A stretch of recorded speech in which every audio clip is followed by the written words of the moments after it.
James Khan is one of the UK's most successful and dynamic entrepreneurs. He's now taking this first-hand knowledge on the road to mentor 6 of the UK's most vibrant small to medium-sized enterprises. Will the young companies make the change or stick to their ways? The business class begins here. This week, Shutl enters the business class. Let's look at the stats. Founded by Tom Allason in 2008, the web-based technology company promises to deliver your online shopping within 90 minutes of purchase. Tom has 2 challenges. Now it's up to James Khan and his industry experts to solve them. Joining me in the studio to help advise Shutl is Tony Stockhill, CEO of Javelin Group, and Jez Frampton, Global CEO of Interbrand. This week, our SME is moving up the business ladder. Shutl is our first company to have taken on an investment and also enrolled a board of directors. Let's find out more. We provide the consumer with 2 delivery options at the moment. The first delivery option we call Now is we'll tell the consumer the number of minutes we can deliver to them within. The usual promise is within 90 minutes of purchase. We also have a When option, which is where we let the consumer choose a 1-hour delivery window. We're now focused on expanding the number of retailers offering Shutl. What can we do to get the UK's major retailers to say yes quicker? Tony, what are your thoughts? I think they need to do a consultative sell. They need to demonstrate the business case, because this is going to be all about the return on investment for these retailers. Do we think that Shutl is purely based on distressed purchases, or do you think it's a very conventional? If it's the same price for the consumer, then I think, as Jez says, people will want it now rather than later. Why would you not? What do you think that the UK retailer has to do to embrace this change? Well, the key thing to make them eligible for Shutl is that they need to know what their store stock availability is. And without that, they can't use this service. Are you saying that if retailers don't embrace that change, that limits the market that Shutl can operate in? It most certainly does. How do we make shoppers aware of Shutl without breaking the bank? We want consumers to start expecting and demanding Shutl from retailers that don't offer us yet.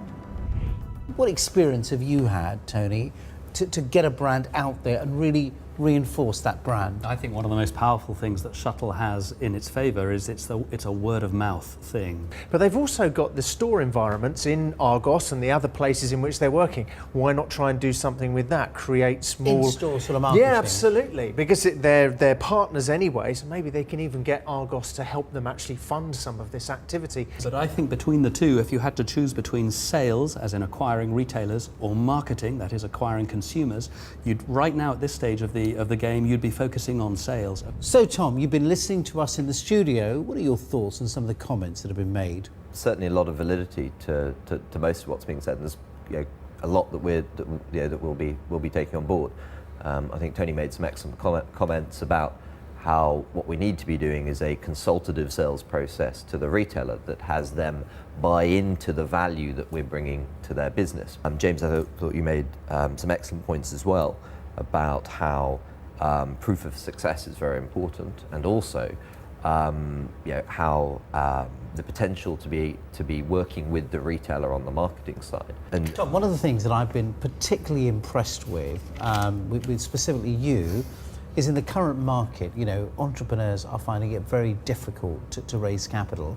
I think you've done it very, very successfully, almost 4 or 5 times now, with this particular business. Tell me, how are those investors feeling as the business is evolving? we've been very clear to do is that every time we have raised investment, there's been a whole lot of risk associated with the business. And we've raised each round with the aim of, proving or disproving, what risk exists. From our perspective, it's been kind of the most equity efficient way of doing this. So you mentioned earlier on that it's a large part of the process that you've been through in terms of funding has been about mitigating risk. Yeah. So how are you mitigating the risk to your time and the rest of the management team? So we're hiring a COO at the moment, which will be taking a lot off my plate. And also we're building a team in the US, but we're building a very light team. Tony, what do you think is Tom's biggest challenge? I suppose the big challenge Two parts really. It's getting to that critical mass that we talked about earlier. It's reaching that scale at which he's making, he's covering his overheads, and to do that we need to get away from. I suspect that Shutl needs to be something more than a distressed purchase service. So it needs to become more mainstream. And so the one really feeds the other. That, for me, is the central challenge.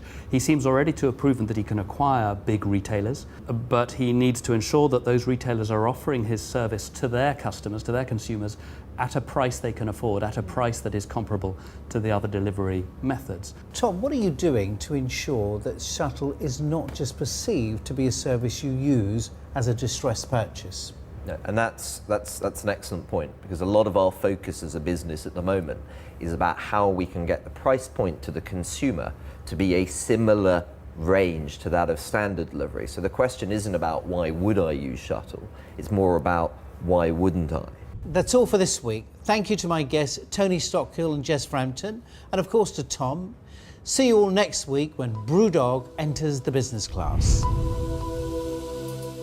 I've really enjoyed it. I thought it was a kind of a great validator to have nice things being said about what we're doing, but also I certainly appreciated the concerns that were raised, and they nailed several of the big challenges we face.